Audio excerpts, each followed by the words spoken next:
Happen Pharmaceuticals in association with Higher Secondary Principals Forum.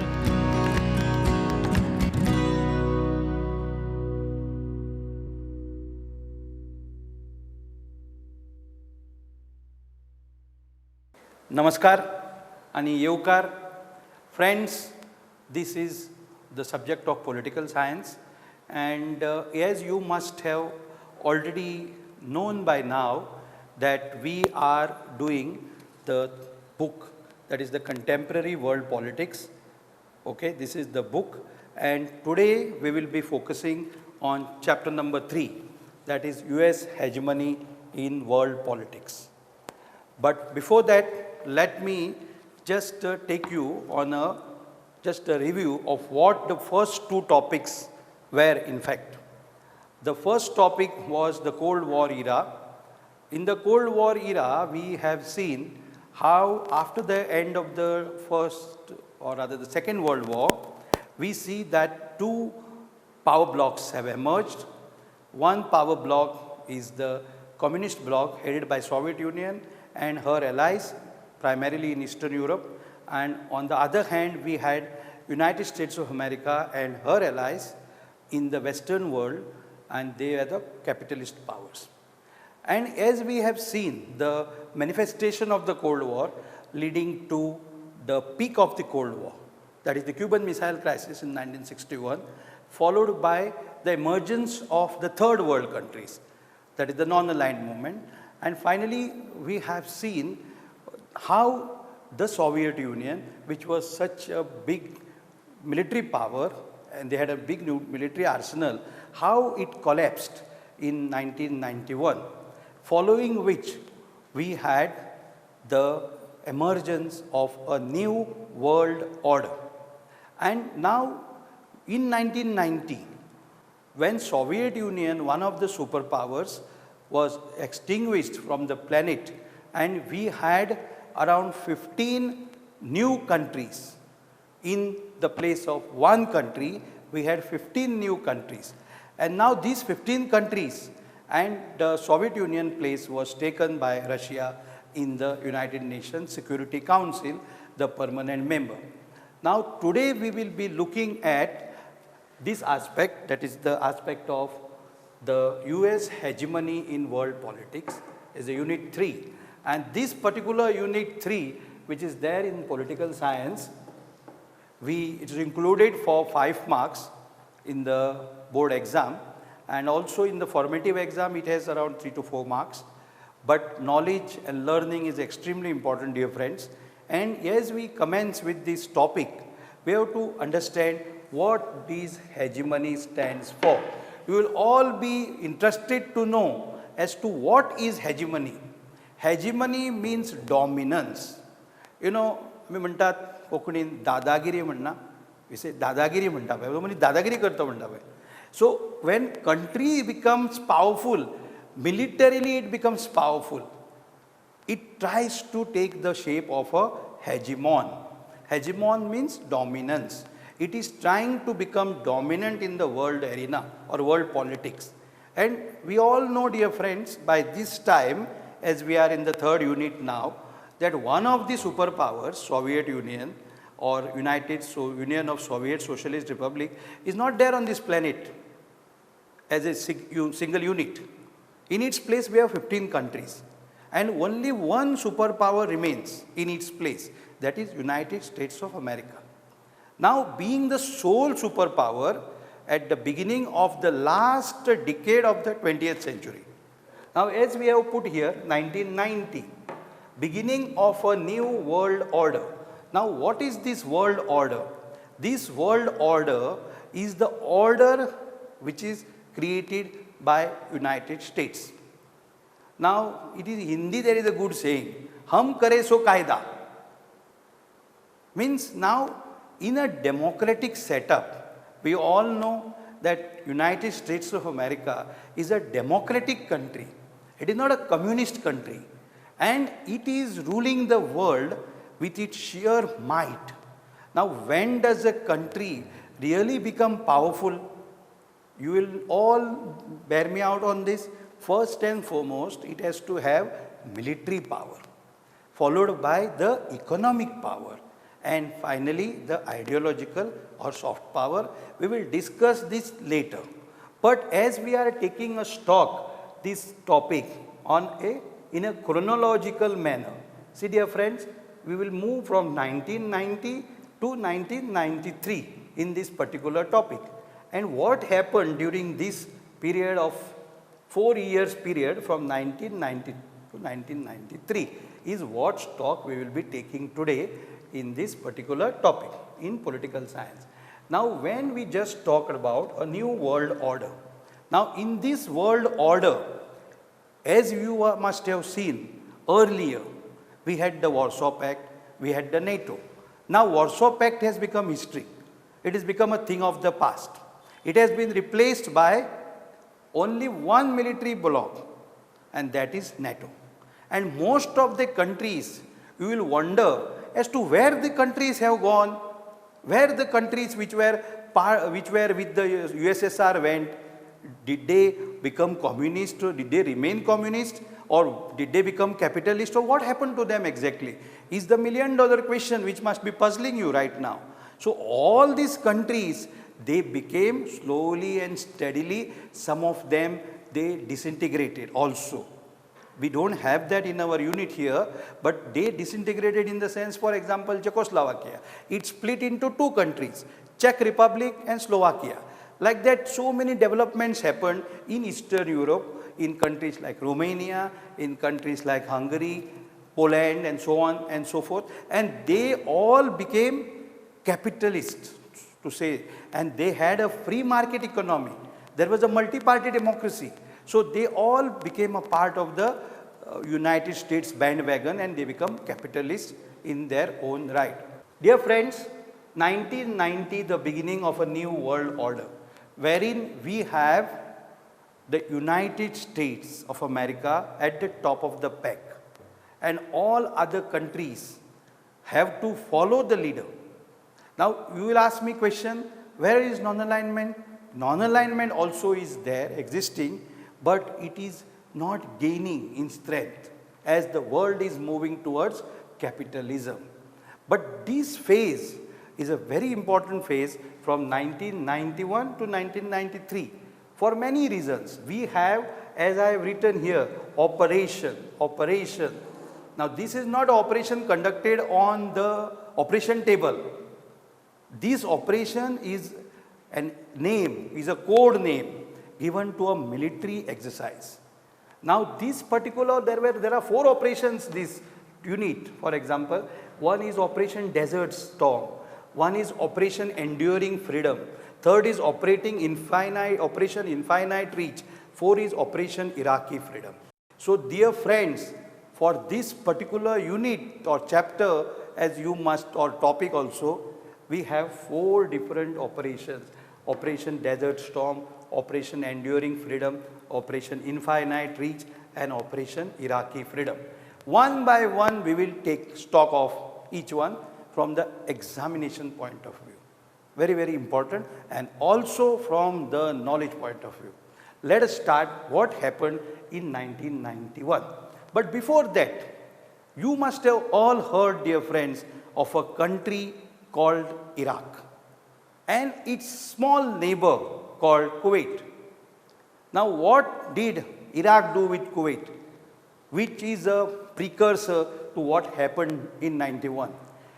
In August 1990, the then president of Iraq, Mr. Saddam Hussein, he attacked Kuwait, and within a matter of some minutes, he captured Kuwait and made it its 29th province.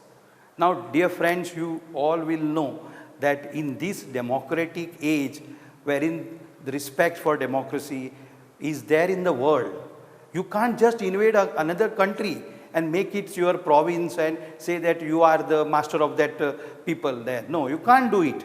So then what happened was, then Iraq had to be driven out of Kuwait. And when Iraq had to be driven out of Kuwait, it reached the United Nations. Now, do you know, dear friends, you must have heard and learned in the civics book or political science book in your school level that there is a organization called the United Nations Organization. We will be doing it later in this subject, in the later topics. But at this juncture, let me tell you that United Nations Organization, which was formed after the end of the Second World War. It was formed on 24th October 1945, to be precise, the date. And that day we celebrate as United Nations Day. So, on 24th October 1945, the organization United Nations formed, and now I have taken it that context just to impress upon you that when Iraq invaded Kuwait, made it its 29th province, then it had to be driven out of Kuwait. So, an United Nations organized structure came in existence. Now, this structure of military existence came into existence where around 35 countries were a part and thousands of troops assembled from different countries all over the world just to drive Iraq out of Kuwait. And that is termed as the first Gulf War. Very, very important to note. The first Gulf War. Now you know Iraq and Kuwait, they are a part of the Middle East, West Asia, Middle East, and you can see it in your atlas, dear friend. After this class is over, open your atlas and do some asynchronous activity. You are learners of political science. So just don't by heart it and write exam. That is also there at the end of the day, but you have to learn something. Where is Iraq placed in the world? Where is Kuwait placed in the world? It is, and then you will know where is America placed in the world, where is India placed in the world, in the geography. Okay, so 1991, that operation was called Operation Desert Storm. Now you have to remember this for 1 mark. Now why it was called Desert Storm? Because you know the Middle East full is consisting of deserts only. You know, these people are fully desert. They have very less rainfall, and you तुम्ही खाजूर भी खाला असतलो खाजूर dates म्हणटा पळय dates. Lot of plenty available in this region. Okay, so Operation Desert Storm, also called the first Gulf War, and this was led by America. And there were so many other countries also which were participants in this war or in this effort to drive Saddam Hussein and his team out of Kuwait. I hope you have understood it, dear friends. Okay, so this was 1991. Now, it's a very, very important thing because the next 2-3 years will charter out the map of what happened in the world after Operation Desert Storm took place. Now, after Operation Desert Storm, which was taking place in the Middle East, and it took place in somewhere in around January of 91, and Saddam's men were thrown out of Kuwait. And then what happened was Iraq became little paralyzed. Okay, and then it was the victory of the forces under the UN umbrella, dear friends. Under the, you should remember, very, very important, it was not American forces, it was the United Nations forces. It was the United Nations forces, and they had victory over there, and the victory was achieved within a time frame of only a few days, less than a month, for Saddam Hussein's forces to be thrown out of Kuwait. Then we have to see what exactly happened in the world. In 1991 only, in September, very, very important, in September, see, the date is put 9/11. Now you all know that in America, they put the month first and date later. In India, we put 11 September, 11/9, but in America, 9/11. So the operation, again second operation, Enduring Freedom, took place because of 9/11. Now what happened in 9/11? You will be excited, you will be anxious to know what happened in 9/11. See, in 9/11, there were the hijacking of the aircrafts. See, now little bit of terror is coming. See, you see in the world, there are a lot of groups which are fighting the states or the countries. And in that context, what happened was in the September of 1991, when this global war on terror took place. Global war on terror took place, 9/11, it took place, and it was called Operation Enduring Freedom. There were four aircraft which came and attacked America. And these were all hijacked aircrafts. All were hijacked aircrafts. And these hijacked aircrafts came from all over the world. And then this was a very, very important event. Actually, it took place in 2001. It was called the Global War on Terror. And then following which what happened was, we have to know what happened was, after Operation Enduring Freedom was launched. See, when the attack took place on America, it was called the Global War on Terror. It took place in 2001. And then what happened after that? Before knowing that, we have to know what is the sequence of events. The sequence of events are very, very important. And whenever we want to know the sequence of events, we have to be careful, because as we ought to know that when there is a global war on terror launched, this global war on terror is launched in 2001 by United States and her allies. The date is 9/11. It should read here 2001. It is not 91. It is 2001. This date, you should change it and make it 2001. It's very important that this global war on terror, which took place in 2001, is put up in front before 2001, the Bill Clinton era. Now, you should know that the 9/11 global war on terror, which is followed by the Operation Enduring Freedom, what happened is a very, very important exercise, because these who were responsible for the global war on terror, you should be careful, because this aircraft attacking the sole superpower in the world, in United States of America. Sole superpower in the world was United States of America, and that sole superpower in the world was attacked by whom? It's very important to know this. The sole superpower in the world, the United States, was attacked by some terrorists. And you will wonder from where these terrorists came. These terrorists came from Arab countries, and they hijacked 4 aircraft. And you must have heard of World Trade Center. The World Trade Center in New York was attacked by 2 aircraft. The northern tower and the southern tower, both were destroyed. And around 3,200 people lost their lives on 9/11/2001. And then you will be wondering as to what happened after that. What happened after that, you will be wondering.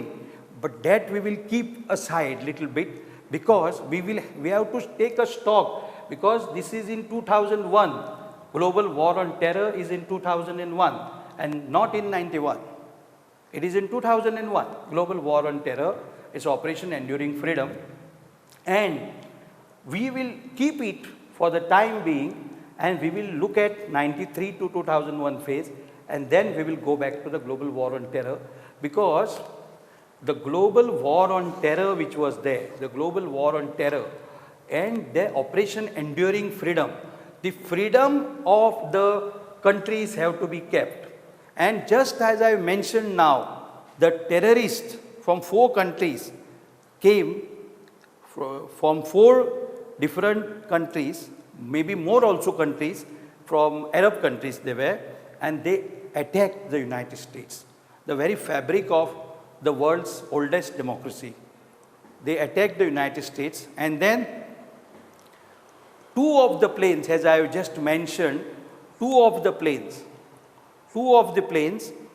came and crashed in the two towers, the northern tower and the southern tower of the World Trade Center, destroyed them completely. It was 9 a.m. on 9/11, September 11, 2001.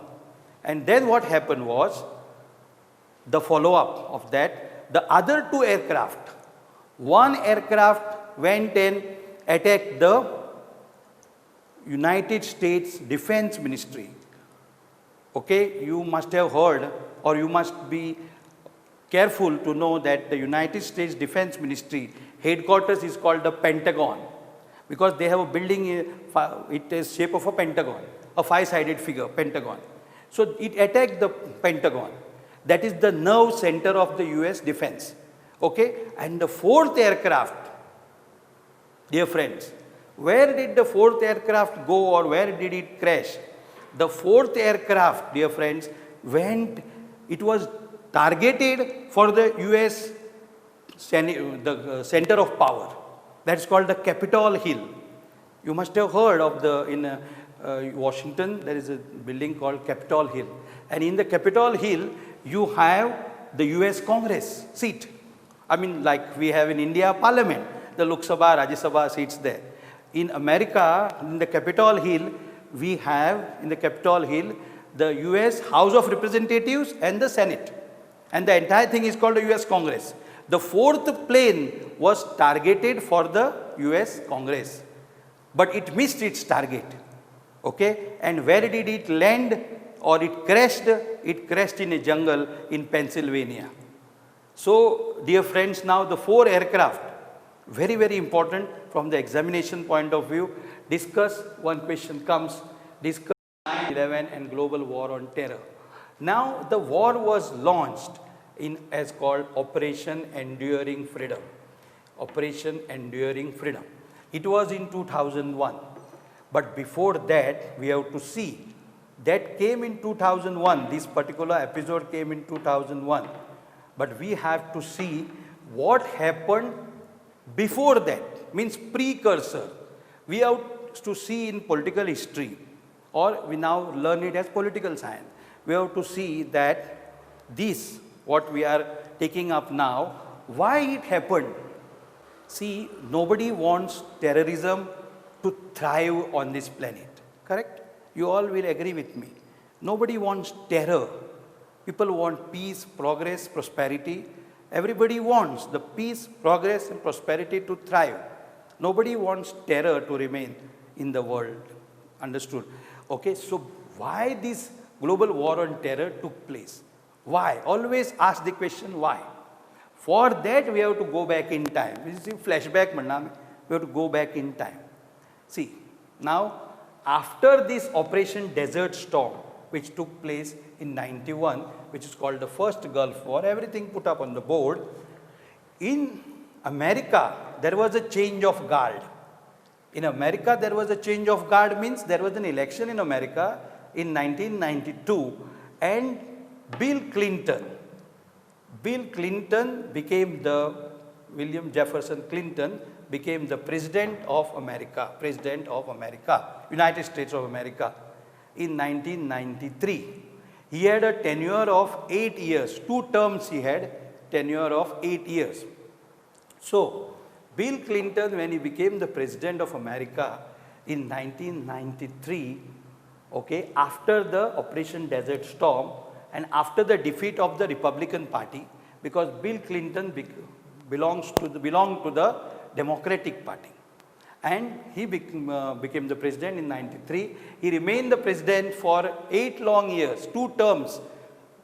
Please remember, Bill Clinton's presidency is marked as a very important phase in world political history, because when Bill Clinton became the president of America, his emphasis was not more on defense and military conquest and military armaments and all. It was more for a benevolent purposes, like poverty alleviation or economic progress or health, eradication of certain diseases. So he was more of a benevolent person, more of a outgoing person, and not in terms of expansionism, Bill Clinton. So what happened was, there was an attack of American embassies in Africa, American embassies in countries like Sudan and Tanzania. So these countries, dear friends, you will be wondering as to who attacked these countries, and attacking United States of America. The attack was done by Al-Qaeda. You must have heard of this organization, Al-Qaeda. And this Al-Qaeda organization, it attacked the United States. It attacked the main democracy in the world. And when the attack took place on United States had to respond. And they responded in the form of Operation Infinite Reach, or Infinite Reach, as it is said, Operation Infinite Reach. Now from exam point of view, it may come, what is Operation Infinite Reach stand for? It is an attack on America's sovereignty. And when an attack on America's sovereignty took place, America attacked these countries in Sudan, because American embassies were attacked. See, you know, embassy is a place where the foreign countries' representatives, they run the office and they stay in the embassy. So American embassies were attacked in some countries in Africa, as I just mentioned. So it was, America launched an operation, and the operation was called Operation Infinite Reach. Then it was followed by another Iraqi invasion, which is called Operation Iraqi Freedom. And this took place in 1993 March. 19th March is the date on which this operation was launched, and we have called the code word given is Operation Iraqi Freedom. And it was Iraqi invasion, and this invasion was launched by America and her allies. And dear friends, you have to know one thing, that when this operation Iraqi Freedom was launched, and why it was launched, which is very important to note, because there was a threat perception that Iraq possessed weapons of mass destruction. They were called WMDs, weapons of mass destruction. And weapons of mass destruction had to be stopped, Iraq had to be stopped from using those weapons of mass destruction in the world. And just America used this ploy with her allies to attack Iraq. Iraqi invasion, it is said. And they say, they have called it, America and her allies, Operation Iraqi Freedom. And Operation Iraqi Freedom went to such an extent that Saddam Hussein was overthrown from his seat of power. It's very important to note, dear friends, from an examination point of view and from a learning point of view, that in 1993, this has taken place, Operation Iraqi Freedom. Okay? So now we know very well that what happened the beginning of the new world order in 1990 with the emergence of America as the sole superpower in the world. It's followed by Operation Desert Storm. It's also called the first Gulf War. Then we have seen this global war on terror launched in 2001, because the attacks by various militant organizations, including Al-Qaeda. So America and her allies decided to launch the war on terror. It was called Operation Enduring Freedom, to keep the freedom going in the world. And then Iraq was invaded by America and her allies, and that operation was called Operation Iraqi Freedom. So dear friend, now we have taken a stock of 4 different operations launched by various countries, especially the countries under the banner of America. One is Operation Desert Storm, second is Operation Enduring Freedom, third is Operation Infinite Reach, and fourth is Operation Iraqi Freedom. So these are the various things which we have to see. One very important thing in this particular topic which we have to see is, as I have just mentioned earlier, hegemony. Now in this hegemony, what does this hegemony stand for? Now hegemony, and it's related to power, and then as you see here, hard power, structural power and soft power. Now when we talk about hegemon is one country which is the supreme powerful country in the world, the supreme powerful country in the world. And that supreme powerful country in the world was none other than the United States of America. And the allies, of course, in Western Europe and so many other countries of other regions also joined United States in her quest for destroying the elements of terror which came in the world at different points in time. And so this is very, very important that in 9/11, global war on terror was launched, and this global war on terror, it's in 2001, dear friends, you have to remember this, 2001 is this date for 9/11, the global war on terror called Operation Enduring Freedom. And then 1993 to 2001 is the Bill Clinton's tenure. Then we have to relate this to hegemony. And when we are relating it to hegemony, what happens is very, very important to understand that when we talk of a country which has acquired so much of power, now all of us people in the world, maybe people or in the country's level, they acquire power. Now to acquire power, it is a struggle. You will agree with me that it is a struggle for power. And when it is a struggle for power, what is very, very important is that who is coming at the top of the pack.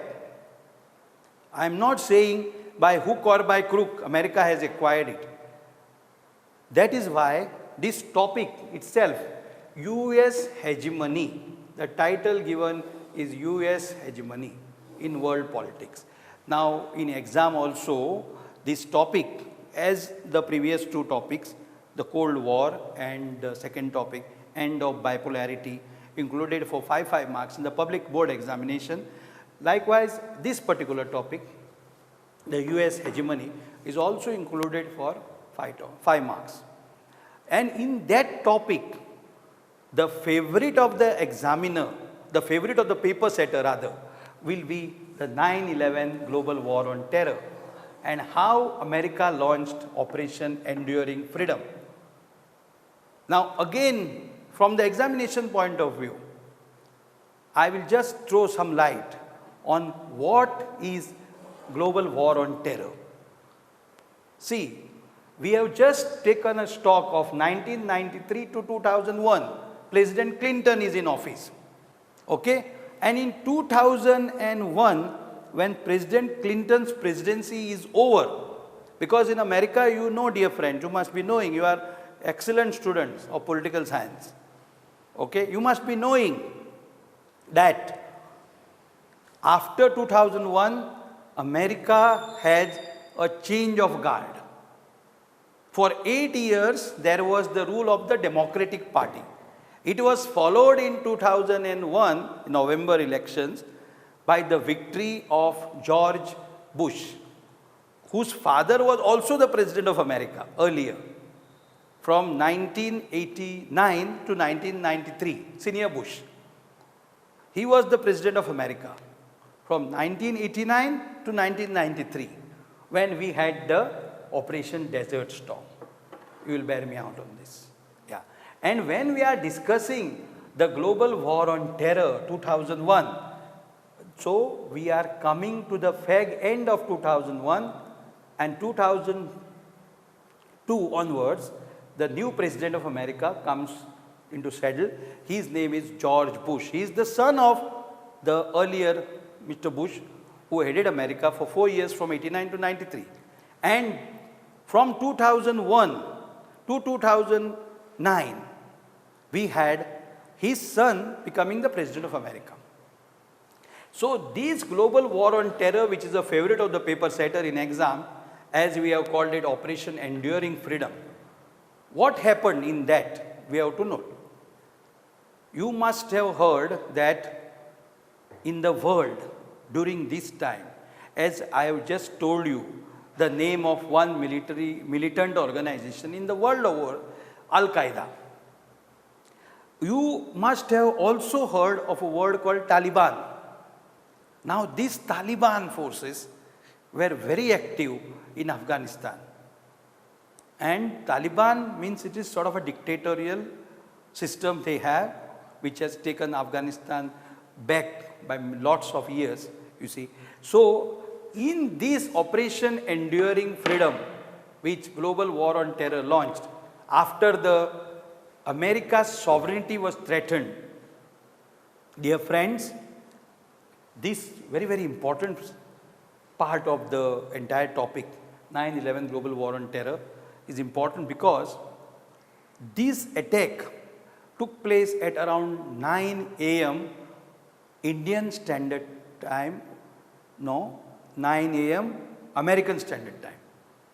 And this was, India is 9.5 hours ahead of American capital, Washington, D.C. So, India it was around 6 p.m., America it was around 9 a.m. when offices were not full with people. Why I am saying this? You just imagine the condition. If these 9/11 planes, as I have just mentioned some time back, they came and attacked the Twin Towers, America's economic nerve center. Okay? Now America has built again. There is a ground zero, they call it. They have built again in New York. Also, the America's defense headquarters, Pentagon, where the American Defense Secretary sits, that building was attacked.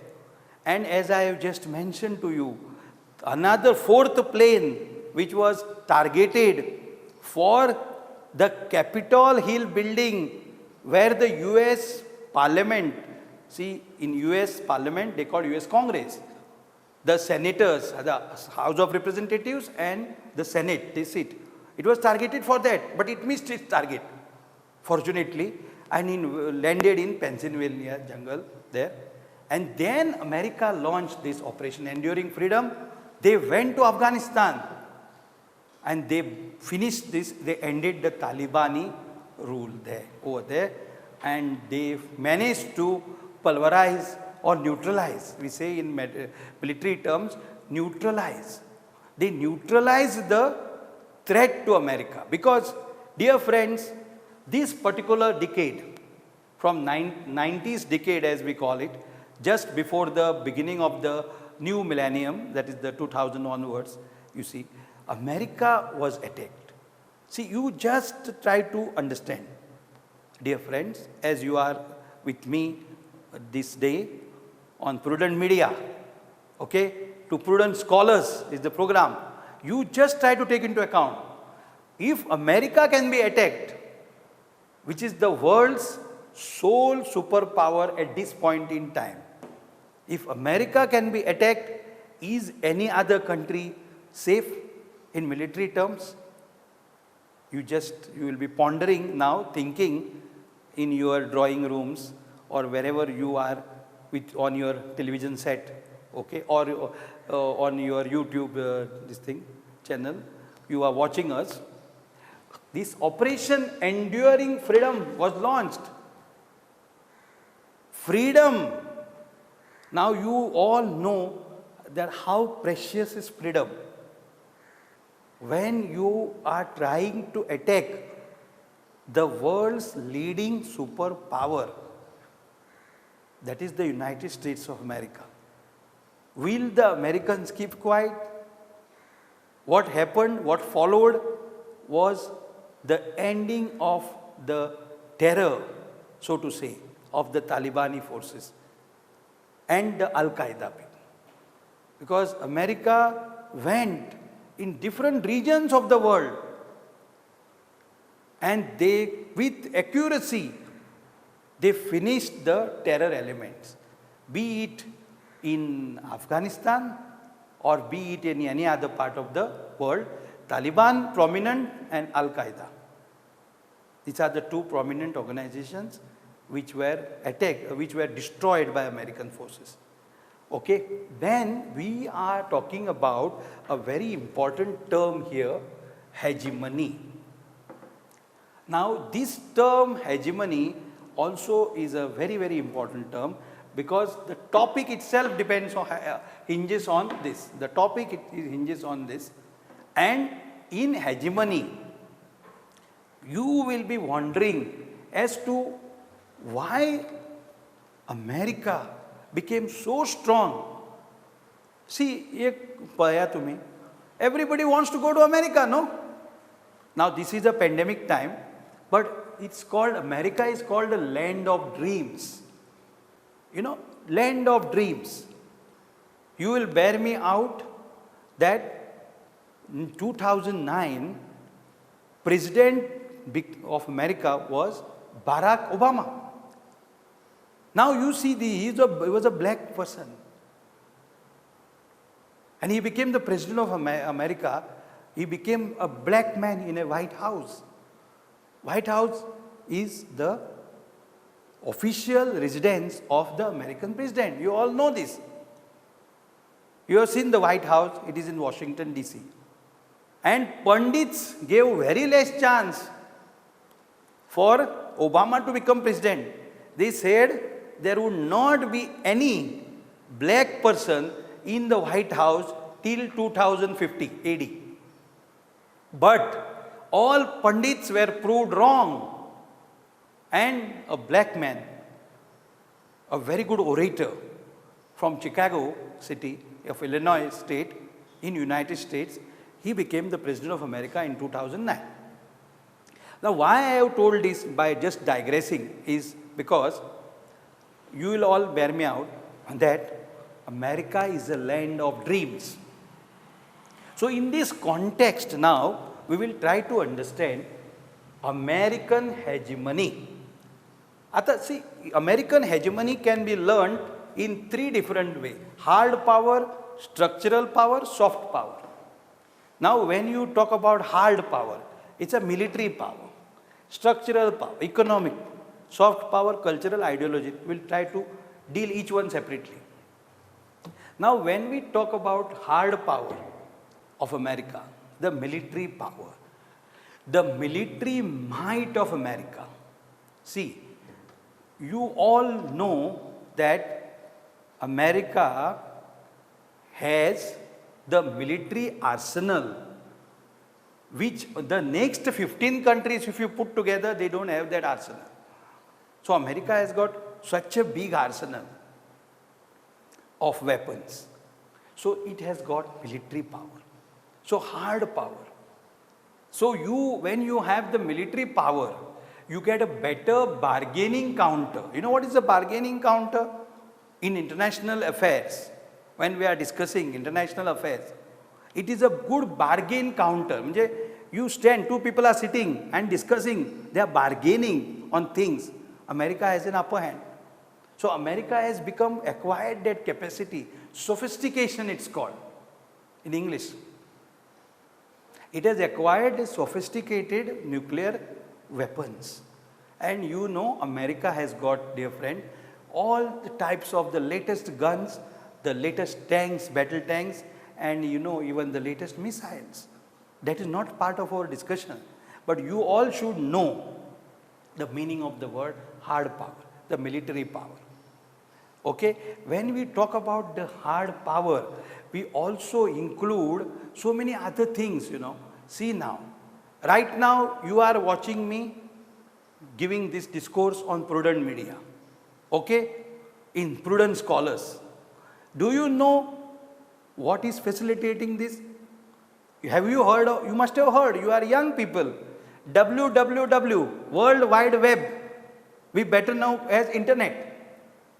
This is America's gift to the world. Okay, internet for services. So it gets a good bargaining power, hard power. So this is the first one.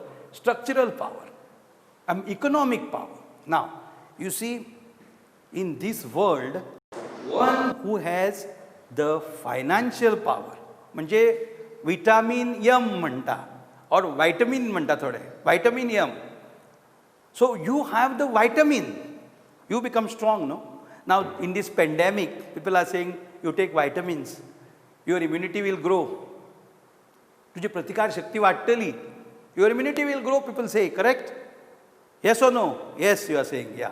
So your immunity will increase, so you take vitamins, you take vitamin C, your dose will be you will be getting more immunity. So now what is structural power of America? Economic power. Now you see, dear friends, India, a developing country, slowly becoming a developed country now. It has to take loan, it has to take aid, economic aid. Where it will go? Where it will go? Where in bank it will go? Country, India, it will go to bank? Yes. Which bank it will go? World Bank. Okay? The World Bank, which is in Washington. Okay? The World Bank, it's another name is there. International Bank for Reconstruction and Development.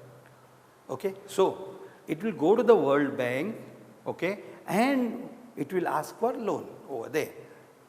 Second, it will also go to the IMF, International Monetary Fund. This is yet another organization which is giving economic aid. Now there are two organizations, just we have taken names. One is IMF and one is the World Bank. Now both these organizations are controlled by America. See, because from where will the money come? Suppose India wants some $1,000 million for its poverty alleviation, okay, or for its education program, or for health programs, any program. It goes to the World Bank. Okay, World Bank gives loan, and there is repayment and all those things. And there is International Monetary Fund, IMF is there. IMF is giving a short-term loan to restructure the economy of the country. Suppose there is a war, civil war, or due to some reason, due to a bad monsoon perhaps, your economy is in doldrums, economy is becoming stagnant. Okay, when economy becomes stagnant, you have to take the IMF route. Now why I have mentioned both these organizations is economic, they are called international financial institutions. Now, when you are mentioning the international financial institutions, who controls them? Very important. Very important. From exam point of view, you write these names, World Bank and IMF, you get full marks. International Monetary Fund, the World Bank. But who controls them, dear friends? United States of America is the control, US. And this is the structural power. Because US is giving money for these organizations to grow. Okay, because there are so many countries in the world which require finances. The third world countries. Now there is no third world, dear friends.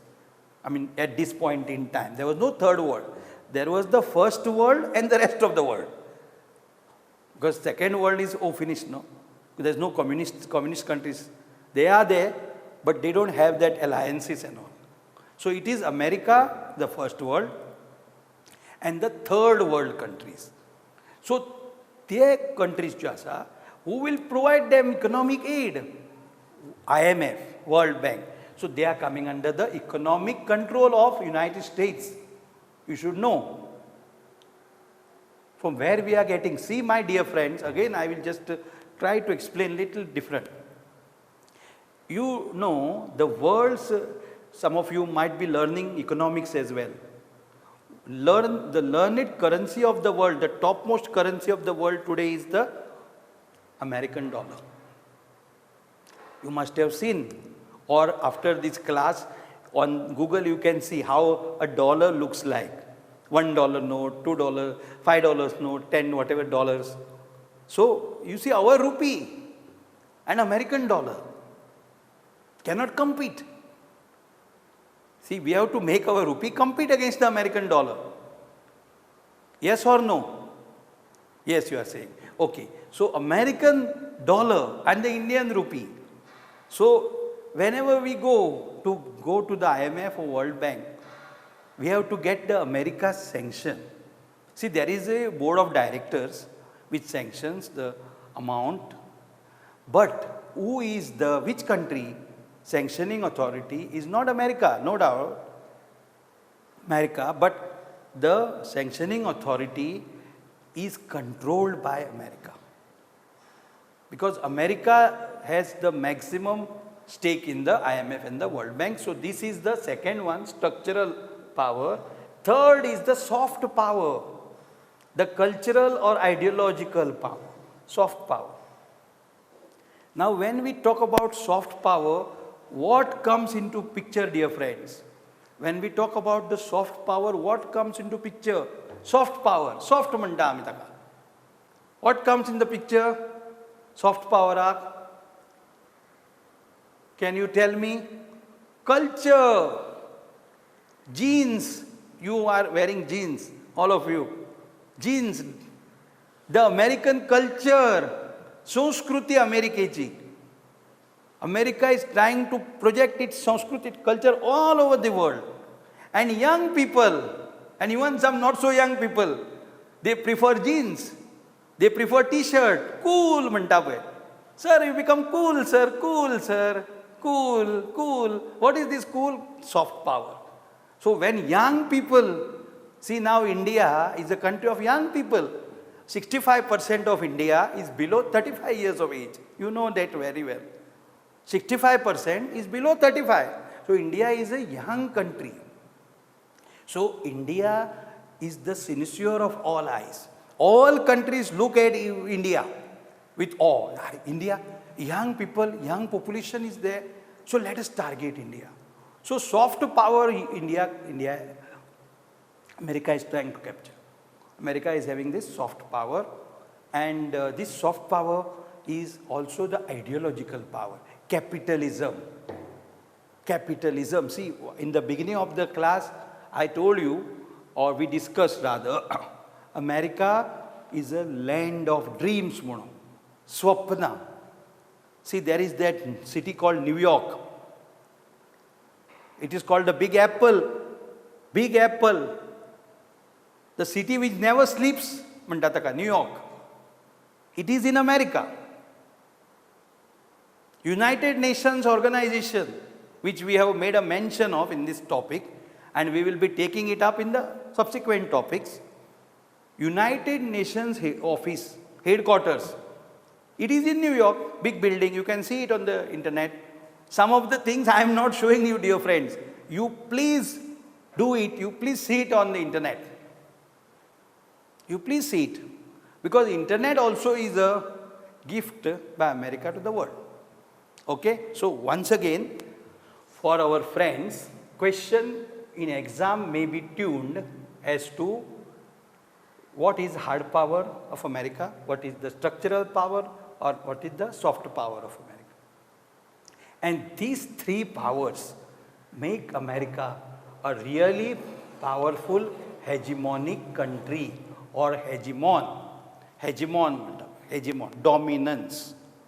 It is trying to dominate the world during this phase. Dear friends, we are learning it during this phase, 1990s phase, and the beginning of the new millennium, 2001 millennium. Okay, that is the, and we have seen today, right now, Operation Desert Storm, okay, Operation Enduring Freedom, Operation Infinite Reach, Operation Iraqi Freedom. Any one of these also appears in the exam paper. Maybe this appearing as an objective MCQ question, okay, or maybe a 2-mark question or a 3-mark short answer question. Now we have to see, are there any, this is the fag end of the topic now, we have come at the fag end of the topic, just 2 more sub-units to be discussed now. One is, what are the restraints or constraints on American hegemony? See, America, can it colonize the world now? No. It can colonize only in terms of economic power, not in terms of political power.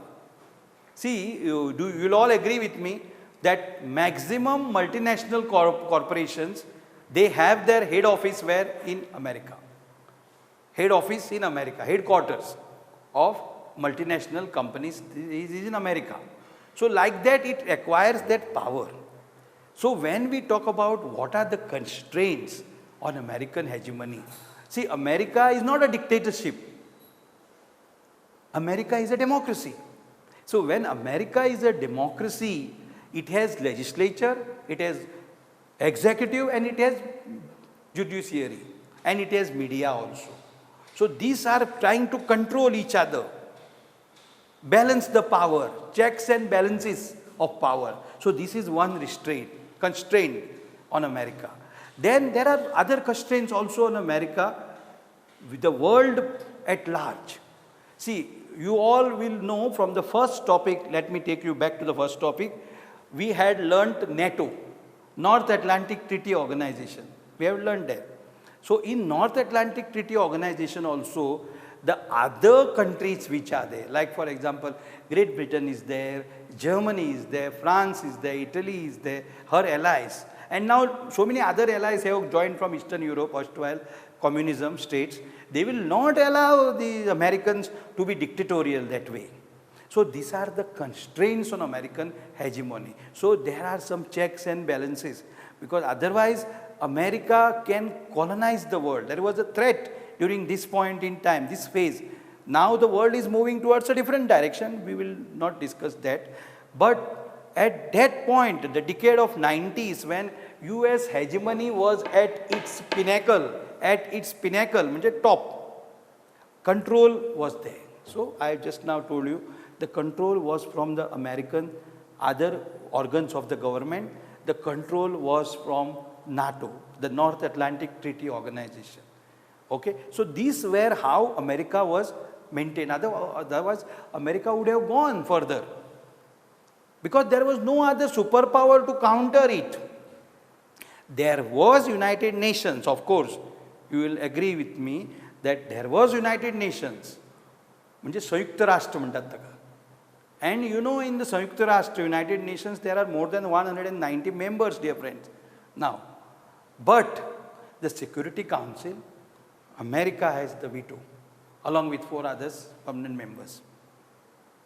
Okay, so now the last subunit of this topic on US hegemony is what relations US and India have. Just we will have a passing phase, just a passing reference to this before we conclude this session on the topic. Now, when we talk about America, for India, a country which is 70 plus years independence, and America, which is a country nearly 250 years independent, what happens? We are having our eyes and sights on America, destination. So, what is the relation between USA relationship between, it is a very nice relationship, it's a very cozy relationship, or we are not so friendly with America? We were, because we were discussing this 90s decade.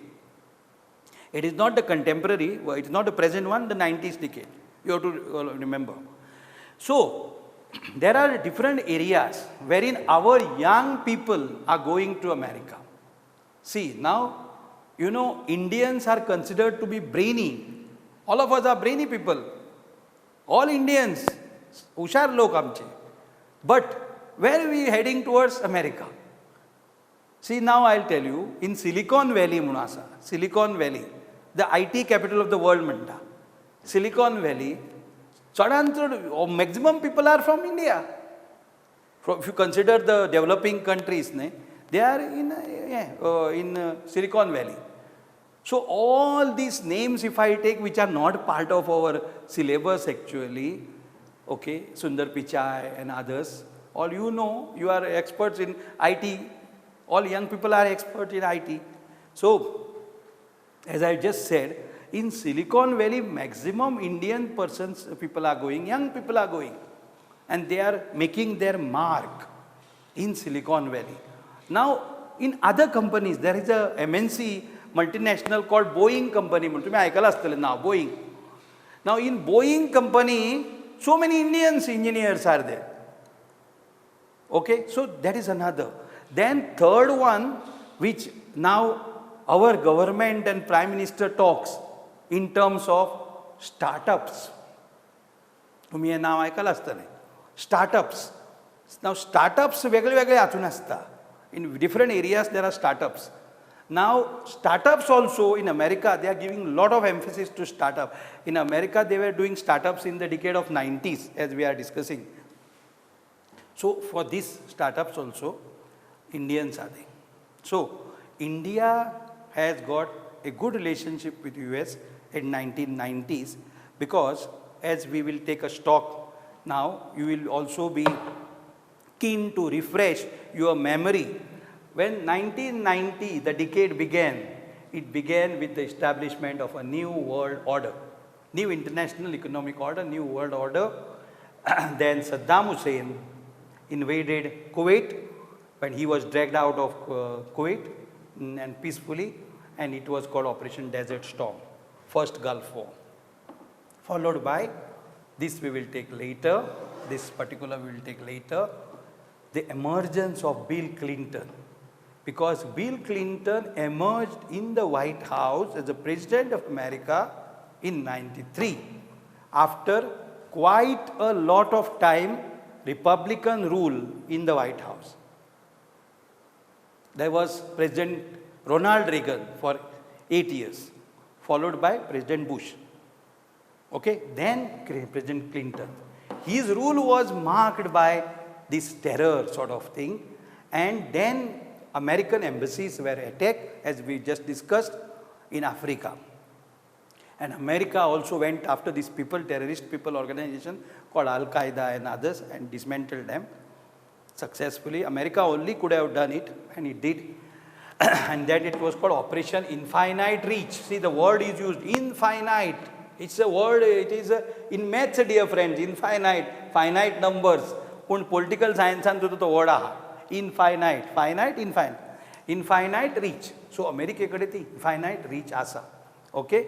And then we saw this 9/11, 2001. It should read here. It should read here 2001. This should read here 2001. There was the global war on terror. Global war on terror. Because America, see, when a country's democracy, you are attacking the world's only superpower, you are having to face for it. You will have to face for it. So then what happened was, global war was launched. Global war was launched, and the president was President Bush after Clinton. So there was this operation wherein Operation Enduring Freedom, Al-Qaeda was dismantled also, and also Taliban in Afghanistan. They were brought to book. With America arsenal, nobody can compete in 1990s. Okay. Then in 93, this was during the time of Clinton, there was an invasion, Iraqi invasion, because Iraq had already made Kuwait here, Kuwait. So Iraqi invasion, President Saddam Hussein was in Iraq. And that weapons of mass destruction, WMDs म्हणतात ताका. And a report was given by International Atomic Energy Agency, IAEA. Report was given to the UN saying that Iraq may have weapons of, actually didn't have anything. But Iraq was destroyed, completely destroyed, and Saddam Hussein was captured by United States. So that is this. And then we saw how the hegemony here, hegemony of America, it cannot be, how it became so powerful. With its hard power, with its structural power, it is soft power. Hard power means military power. Military means nuclear arsenal, guns, armaments and all. Structural, economic power means control in the World Bank, control in the IMF, the world in leading agencies of the world, financial, and soft power is a cultural or ideological. Just now we have seen the power of internet the power of internet, the power of the world wide web म्हणता आम्ही. From the world. Now due to this pandemic you see now, everybody cannot meet each other physically, personally, and have to go on virtual platforms. Okay, different platforms are there, you know them very well. You must also be doing that those platforms thing. Okay, so this was the unit called US hegemony in world politics. Now dear friends, just to sum up the three chapters, units which have been done so far in these last 3 sessions.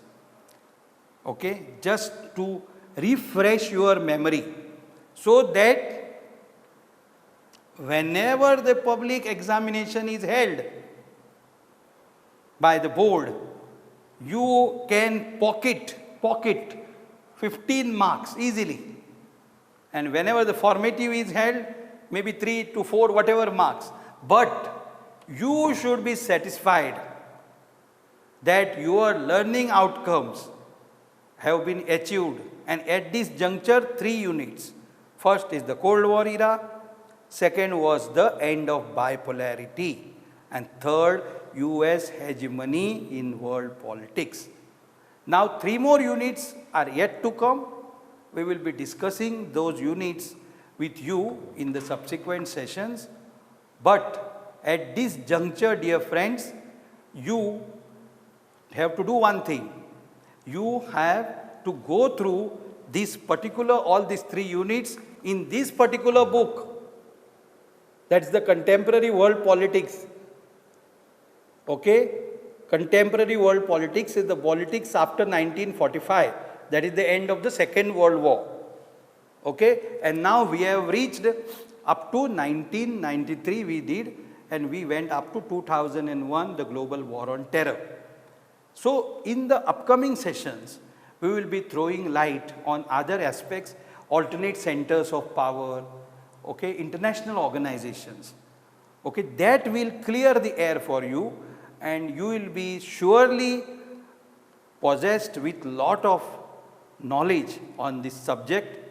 This is your host, Nagesh Sardesai, saying bye-bye for this moment, for this session. That was a session on US world politics. Until next time, see you. Namaskar. Prudent Scholars, powered by Lupin Pharmaceuticals.